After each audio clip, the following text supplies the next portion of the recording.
Good afternoon, everybody, and welcome to our weekly Q&A from the St. Louis ARC Family Support Team. I'm Sharon Spurlock, and I'm the Senior Director of Family Education, and I'm here ready to find out more about SSD's amazing transition checklist. So, without further ado, I'm very happy to have Alice Jensen here, and she has a new job. So, Alice, welcome to the conversation. Please tell everybody about your role at Special School District. Sure. Thank you so much. Hi, everyone. Like Sharon said, my name is Alice Jensen, and my title is a transition effective practice specialist. And really, what that means is that I have a specialty and knowledge around transition, helping families and school teams and administrators plan for and help move students towards, that life after high school. So that can look like pieces here in the district where I'm working with other administrators, but then again, like I said, also supporting families, to gain information and think about what they need. And that is one thing that we're going to talk about today is a family transition checklist that was developed by our department. So really this was created for families to use to think about planning pieces that they may need as their child zooms towards that adult life. So again, they are many pieces on here. Not every family will need to look at every piece or use every piece that is on this list, but it is a fairly comprehensive way for you to start thinking about things that even in kindergarten or pre-K that you want to keep in mind as your child is growing older and moving towards transition. So it's set up by, you can see here, suggested activities. And then on the right side, we have applicable grades. Okay, so pre-K through 9-12. Some sections will have checked for all age levels more than others. It's broken up. We have family support. So this really is for the family. You're looking for support, whether that be emotional support or support for your child, support for yourself. There are some things here. So you can see there's a wealth of information. Contacting our FACE department, from Recreation Council to the things you may need at the state level.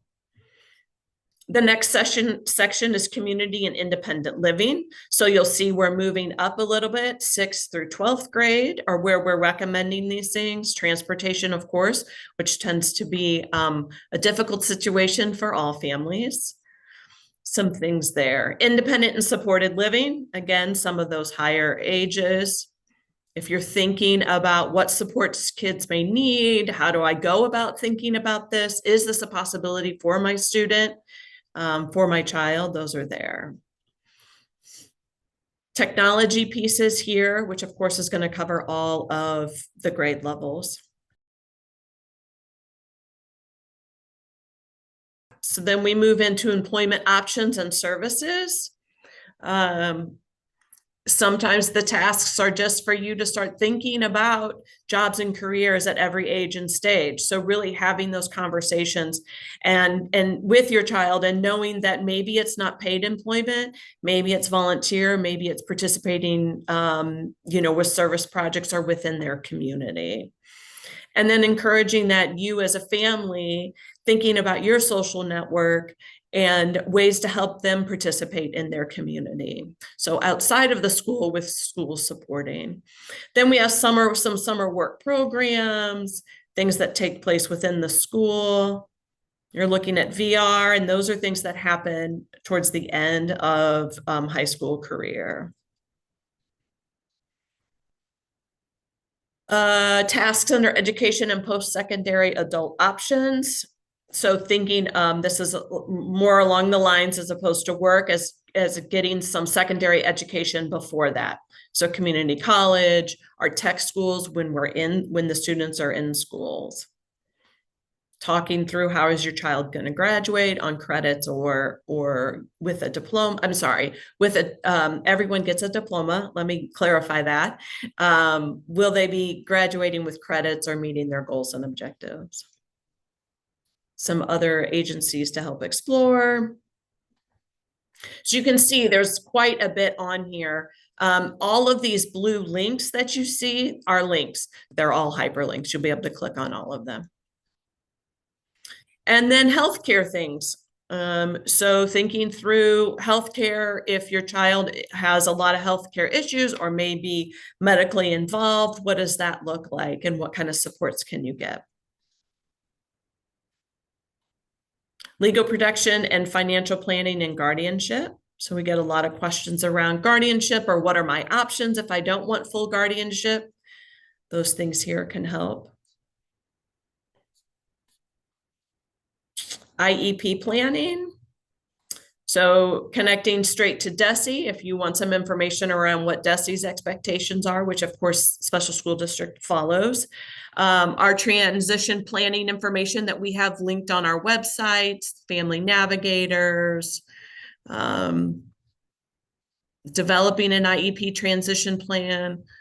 Of course, the use of Charting the Life course. So if you want more information about that, SSD is moving towards all IEPs will be facilitated using Charting the Life course tools. So we're in the process of training. Right now it's mostly at our high schools and we're training our middle schools. And in the years to come, we'll be training elementary schools. And it's a good place to end is with our FACE department. They have many workshops. Our FACE department is our parent department if you're not familiar, support. But they have a wealth of information as well. Great workshops. The people who work there are willing to talk to you one-on-one on the phone if you have any questions. So a good place to stop. That's the checklist. Again, I just want to reiterate that it is not that you would go through this and make sure that you have done every single thing and like, okay, I'm set. Every family may not need to look at every single piece of this. Your child may not have medical issues to worry about.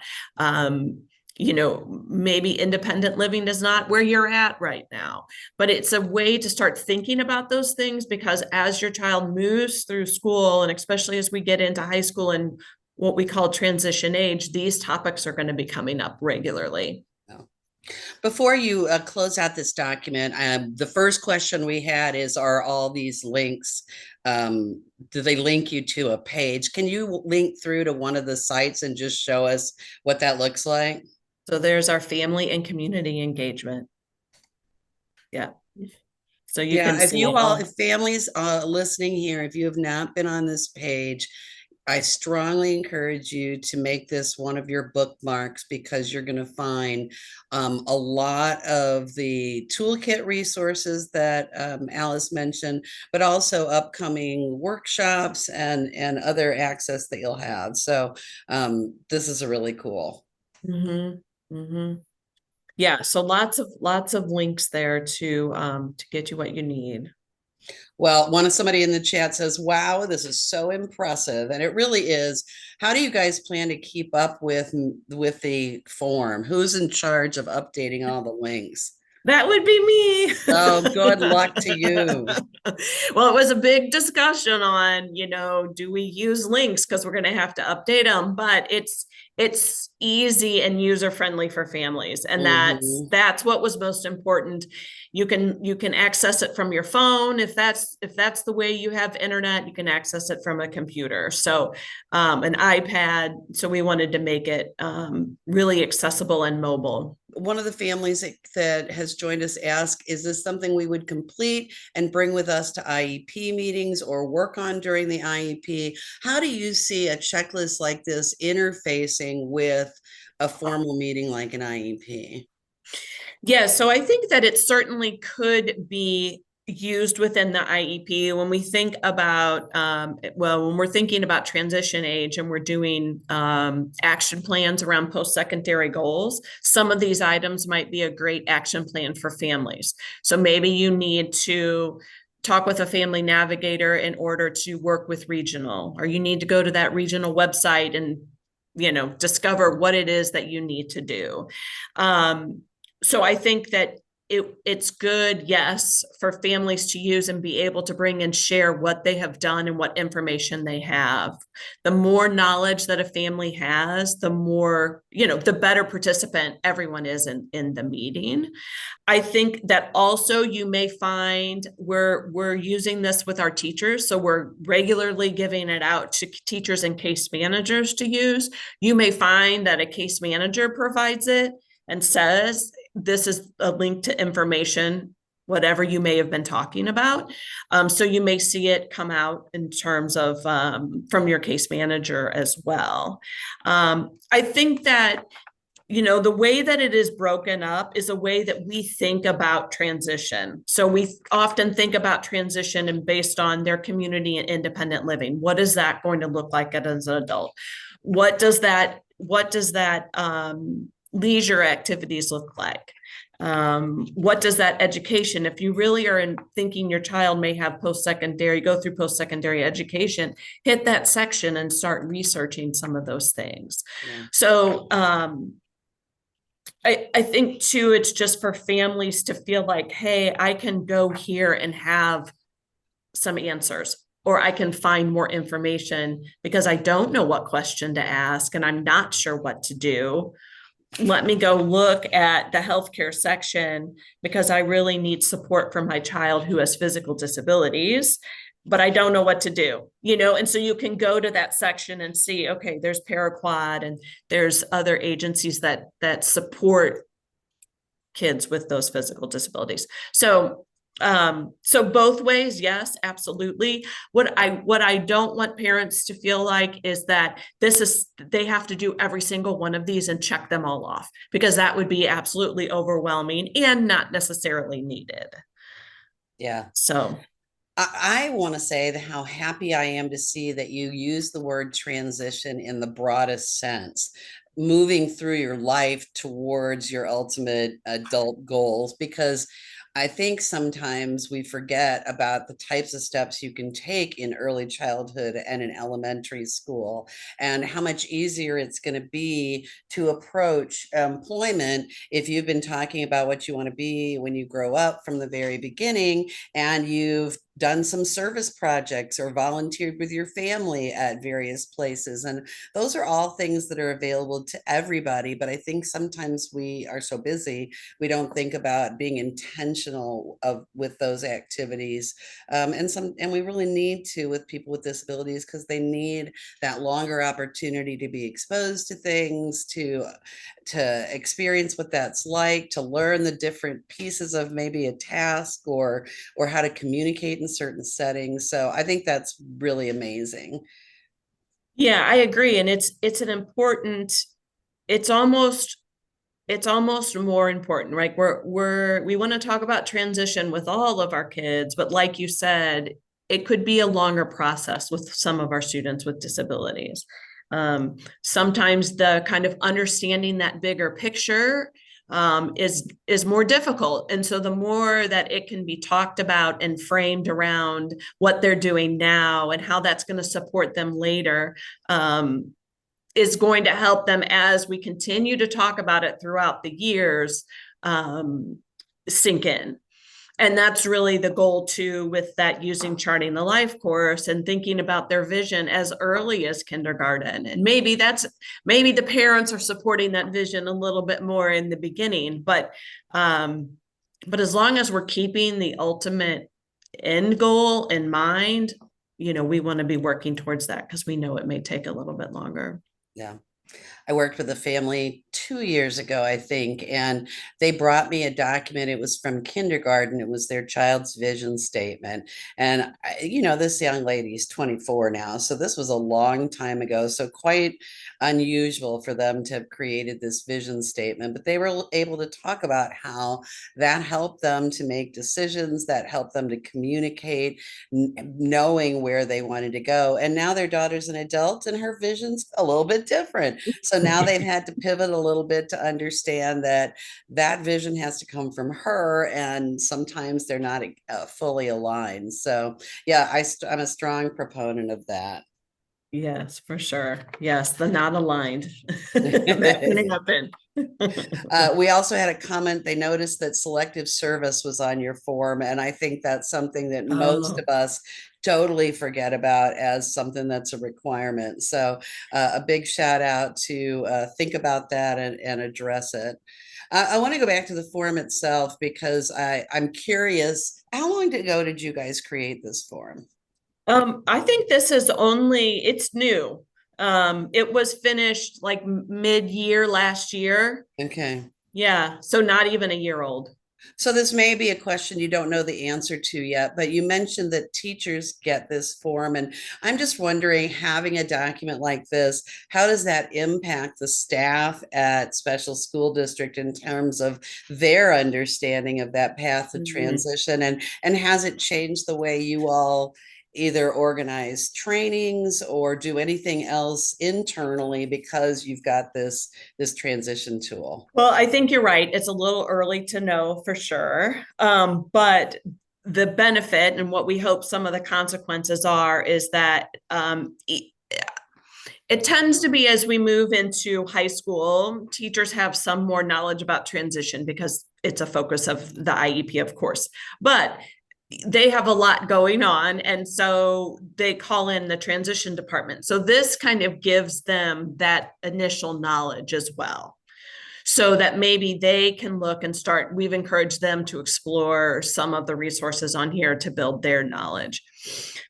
I also think getting it to, as we get it to the younger grades, transition is not something typically that our younger case managers and teachers are thinking about. Transitioning from grade to grade, transitioning from elementary to middle school. But, you know, when we speak of transition, we're really thinking of that adult life when they're no longer, receiving special school services.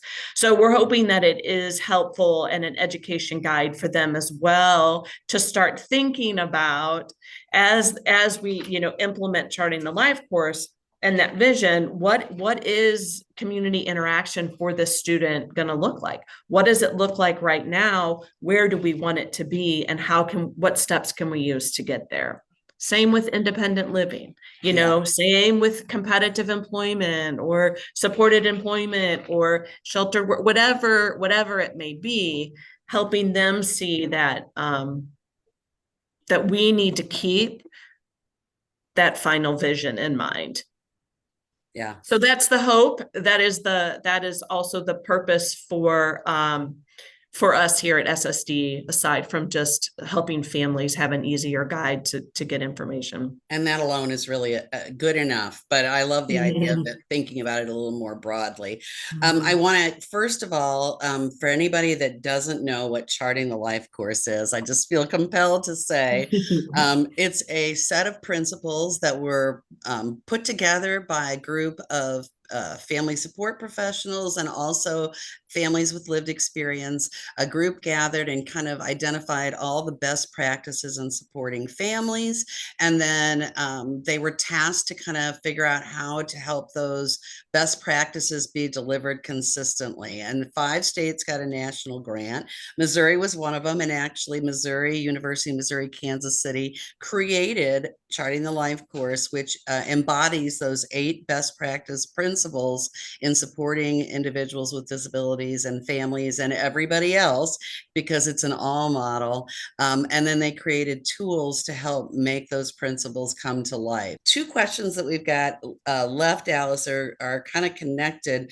They wanted to know about what prompted the creation of the form. And then they said, or what existed before the use of this form. And I know that we were in a panic when you all took down that checklist that used to be on the website, because it walked you through age by age of things that you could do, and then it sort of disappeared. So tell us a little bit about that process. So in the past, there was that transition checklist, but then also we found that wasn't, while it was good, we didn't find that it was being used enough.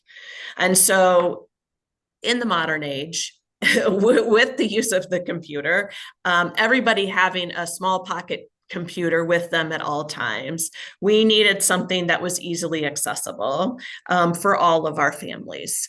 And so we found that people were really coming to maybe their case managers who didn't exactly know the information, and then they were tapping into our transition facilitators and our EPSs, and there's only so many of us, right? And so we don't mind and want to answer all the questions we can, but we're not getting a wide audience in that way. It's always very targeted. So this they wanted to create some sort of checklist, really try to make it as comprehensive as possible, specific to the St. Louis area, of course. So that's kind of how I think I answered that. That's how it kind of came to be. Again, that accessible piece, having those links, knowing even though we need to maintain them, that was going to hit the most families. Yeah. And I noticed up at the top, you had the link to the IDD Gateway Resource Guide, which is the other kind of always updated resource link for families across all 4 of the counties in our region. So, so it's nice that you've combined it with kind of the other resource that we think is going to be kept up to date most consistently. Yeah, for sure. And that Family Navigator is right there at the top too, because those are also very knowledgeable, very supportive people for families as well. Yeah, and we have videos about what that is if you need to. Oh, good. So, yeah, it's a great service that we're really lucky to have funded in our area. I'm going to ask a question that I'm asked all the time, and I never feel super confident about a transition question, Alice. So put on your effective practice specialist. Okay. Tell me about what's the difference between graduating with credits versus goals and objectives, and how does it impact your access to the array of post-secondary opportunities available at special school district? At special school district. Right. So like, can I use VSP if I've gotten accredited diploma? Right. Those things. Okay. So graduating on credits, state of Missouri, DESE requires, I believe it's 25 credits. Don't quote me on that are outlined specifically, that include the number of math credits you have to have, English credits, electives, so on and so forth. Students in a gen ed population are graduating on those credits. They are having to meet those credits, pass those classes, and earn them to receive their diploma.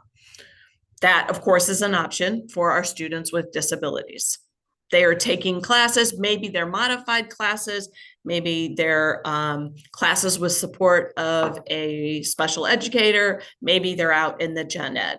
Okay, but they are credit, which means they have to meet a certain and understand a certain amount of information, be proficient at a certain level. And then graduating on goals and objectives, that is using the IEP as a way to determine when they feel the student is ready for graduating. So they would spend a typical 4 years, in a high school, but it would be based on what the IEP team determines is important for that student to know before they leave high school. So the IEP is driving what that graduation would look like, not the credits or the classes that they are in. Again, that's an IEP team decision if a student is to switch from credits to goals and objectives. A student who graduates with credits or on goals and objectives receives the same diploma. So it's all the same diploma for everybody.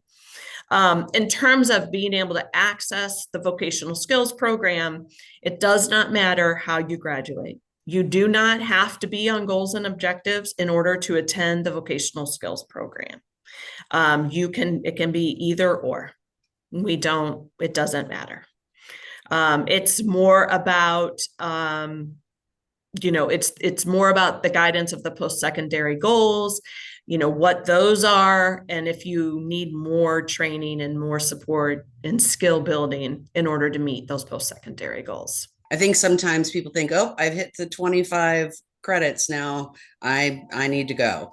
And so being able to know kind of what those options are is important for families in planning ahead. And it is important too that if a student, in order to access the vocational skills program, they do have to complete 4 years of high school. So if they were to get those credits early or turn 18, but they're on goals and objectives, they still have to complete those 4 years before we can look at them for that program. You know, I hope that this resource is friendly and usable. And if people have suggestions or have questions, they're always welcome to reach out to me for sure. If I'm not the person to answer it, I will get you in the right place. Yeah, I mean, and some feedback. I would love to hear feedback from anyone who has used it or finds it helpful or constructively not helpful and what might make it better.